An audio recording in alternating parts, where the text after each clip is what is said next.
আলহামদুলিল্লাহ আল্লাহ তাআলা ওনাকে কবুল করছে, ইসলাম গ্রহণ করছে। এখন নাম রাখছে ইসলাম গ্রহণ করা আব্দুর রহমান। প্রিয় উপস্থিতি, এই পর্যায়ে আপনাদের সামনে নিজের বাস্তব অভিজ্ঞতা, কেন হিন্দু ধর্ম থেকে উনি মুসলিম ধর্ম গ্রহণ করলেন, এই বিষয়টা আপনাদের মাঝে তুলে ধরবেন ছোট ভাই আব্দুর রহমান ভাইকে তার মূল্যবান বক্তব্য পেশ করার জন্য অনুরোধ জানাচ্ছি।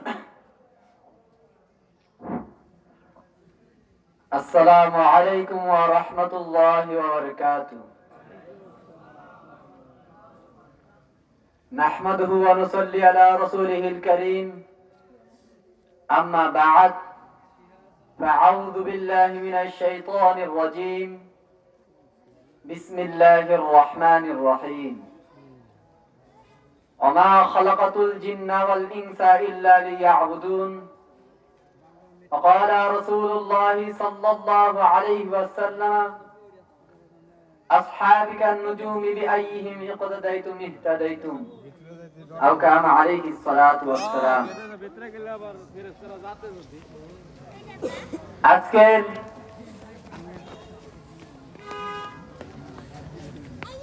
কারি আশাবাদ কারি আশাদারি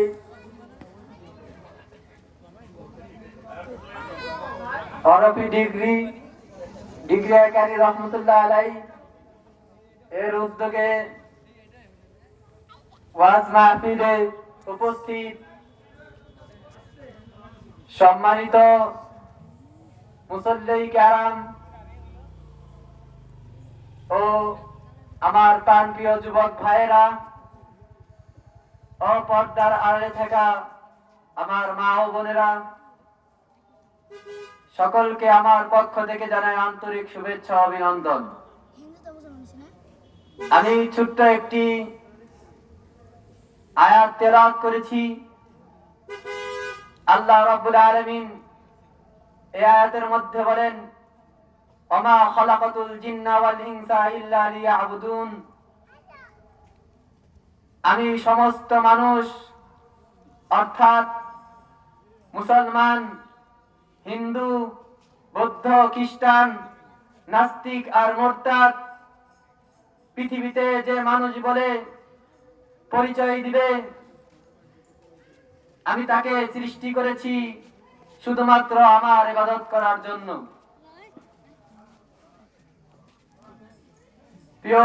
প্রিয় মুসলিম ভাইয়েরা আমার, এই কথাটাই ইসলামের পূর্বে আমি জানতাম না যে আল্লাহ তাআলাই হলো আমার রব এবং আল্লাহ আমাকে সৃষ্টি করেছেন, এবং কোরআন কারীমের মধ্যে যে আল্লাহ তাআলা আমাকে আদেশ করেছিলেন যে আমাকে সৃষ্টি করা হয়েছে একমাত্র তার ইবাদত করার জন্য, এই কথাটাই আমার কোন মুসলমান ভাই আমার কানে পৌঁছায়নি। আমাকে ইসলামের এত সুন্দর এক ধর্ম, যে ধর্মই পারে একমাত্র মানুষকে জাহান্নামের দ্বারপ্রান্ত থেকে জান্নাতের ওই সুশীতল ছায়ায় নিয়ে যেতেন, যে ধর্ম পারে একজন নাফরমান বান্দাকে জাহান্নামের দ্বারপ্রান্ত থেকে জান্নাতে পৌঁছে দিতে, এই ধর্মের দাওয়াত আমাকে কোন মুসলমান দেয়নি। তবে আমি এটা মনে করে বিশ্বাস করতাম যে হয়তোবা আল্লাহ তাআলা যত ধর্ম আল্লাহ তাআলা দুনিয়াতে প্রেরণ করেছেন, আমি আগে বিশ্বাস করতাম মনে হয় এগুলো সকলই সত্য। তখন আমি আমার মুসলমান বন্ধুদেরকে বলতাম, আজকে যারা যুবক ইসলাম থেকে পৃথক, নামাজ থেকে পৃথক, মসজিদ থেকে পৃথক। আমি ভাবতাম যে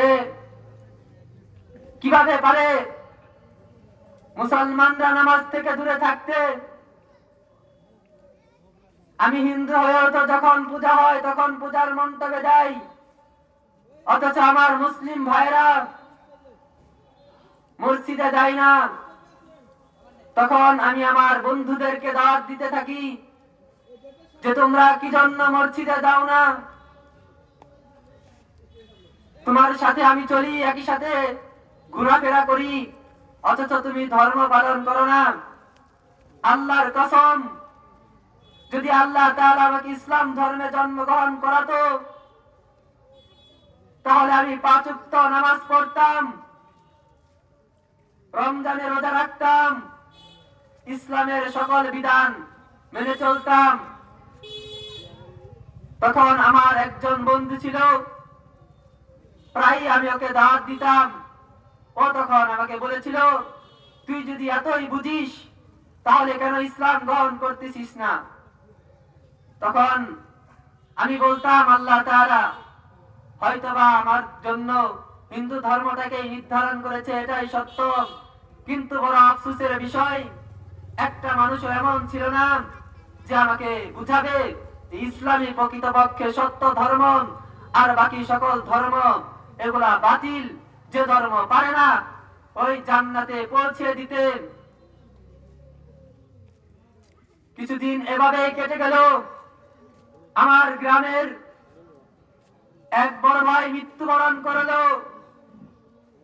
আমি তাকে কবর দেওয়ার জন্য রোয়াইলের এই হিন্দুদের কবরস্থানে গিয়েছিলাম। আল্লাহর কি কুদরত, ওই দিন আমার জীবনে অনেক লাশ পুড়িয়েছি, অনেক লাশ কবর দিয়েছি, কিন্তু ওই লাশের ক্ষেত্রে আল্লাহ তাআলা আমার মনের অবস্থা পরিবর্তন করে